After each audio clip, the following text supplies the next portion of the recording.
Hey, it's Rebecca from Blister Prevention. Toes are the fiddliest things to put band-aids on, don't you agree? Especially when your blister is around the end of your toe. One of two things usually happens.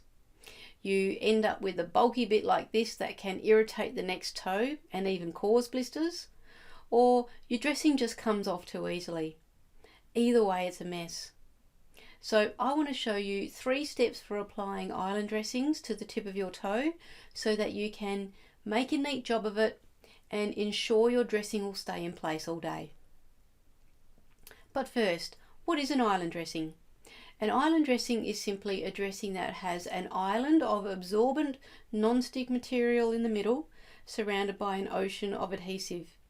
They're great because they protect your blister roof from sand and grit, they keep germs out, and they maintain a moist wound environment, which is what you need for fast blister healing. Here are a bunch of dressings I found in my medicine cabinet at home. Are they all island dressings?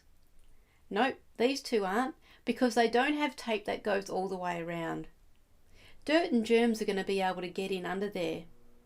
The good news though is you can turn these into island dressings if you just put a piece of tape on each of these open ends to close them in. This is important to stop infection. So here are my 3 steps to making a neat job of applying these dressings to a blister at the tip of your toe. Step 1 is to make sure the width of the island is the same as the width of your toe. Any bigger and you'll end up with creases and dog ears up here that might irritate the toe or the next toe to it. So match that up before you start. Step 2 is to make a couple of these clever little snips in the tape at the top on each side so you can lay these bits down nice and neatly. So that's 2 snips on this side, one at the top and one at the bottom, and the same on the other side. See how neatly it lays down? No creases, no dog ears, and no bulky bits.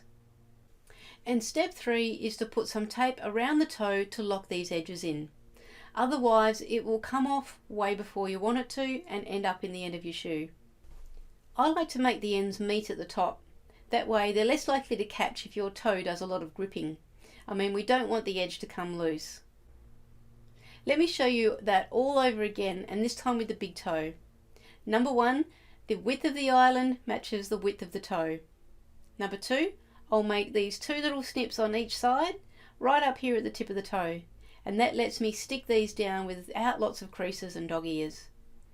And number 3, I'd usually put some tape right around the toe to lock all these edges in so it stays on all day.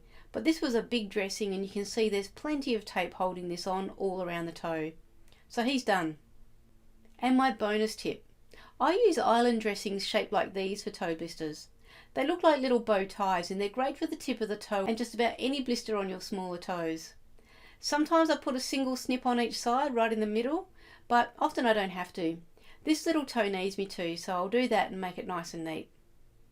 I've got 12 of these little bow tie dressings in the Ultra Blister Kit. They're actually called finger dressings. I use them every day in my clinic because they make toe dressings so much quicker and easier. I like these ones in particular because the tape is like fixable. It's thin and stretchy.